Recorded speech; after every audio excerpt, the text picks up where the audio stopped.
Hi friends, தக்காளி சாதம் எப்படி செய்யலாம் பார்க்கலாம் வாங்க. தேவையான அளவு எண்ணெய் ஊற்றிக்கோங்க. 2 ஸ்பூன் கடுகு போட்டுக்கோங்க.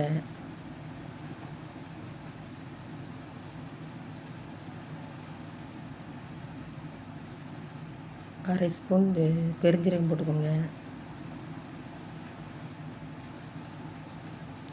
வெட்டி வச்சுருக்க மிளகாய் 5-6 பூண்டு நச்சு வச்சுருக்கு அதையும் போட்டுக்கோங்க. வெட்டி வச்சுருக்க வெங்காயத்தை போட்டுக்கோங்க.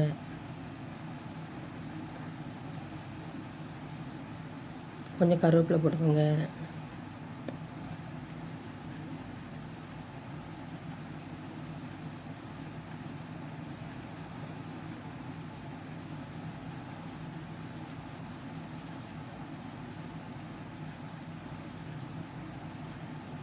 கொஞ்சம் கிண்டி விட்டுக்கோங்க. நல்லா வெட்டி வச்சுருக்க தக்காளி போட்டுக்கோங்க.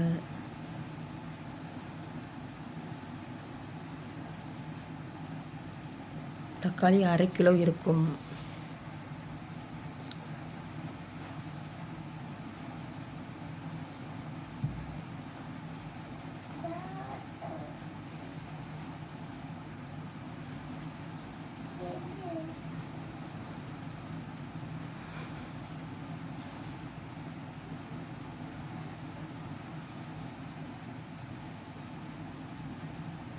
குழம்பு மிளகாய்த்தூள் 2 ஸ்பூன் போட்டுக்கோங்க.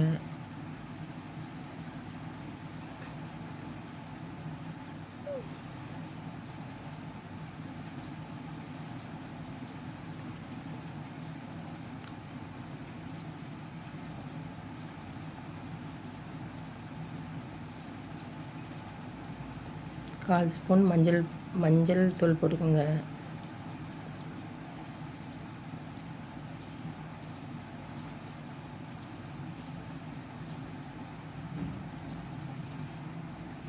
கால் ஸ்பூன் கறி மசாலா பொடி போட்டுக்கோங்க. கறி மசாலா தூள் 2 செம்பு தண்ணி ஊற்றிக்கோங்க.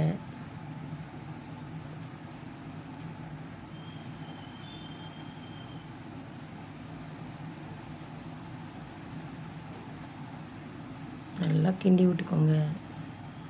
தேவையான அளவு உப்பு சேர்த்துக்கோங்க. நல்லா கொதிச்சு வந்தோடனே 200 கிராம் அரிசி போட்டுக்கோங்க.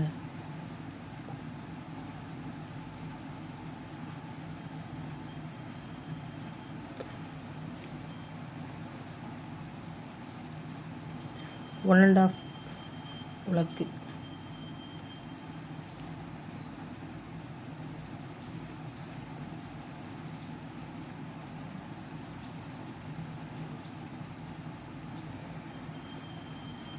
நல்லா கிண்டி விட்டுக்கோங்க.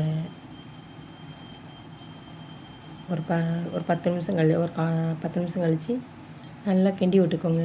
அப்பப்போ கொஞ்சம் கிண்டி விட்டுக்கோங்க. தக்காளி சாதத்தை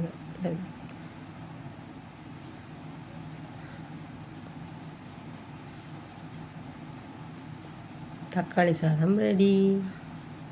லைக் பண்ணுங்கள், ஷேர் பண்ணுங்கள், கமெண்ட் பண்ணுங்கள்.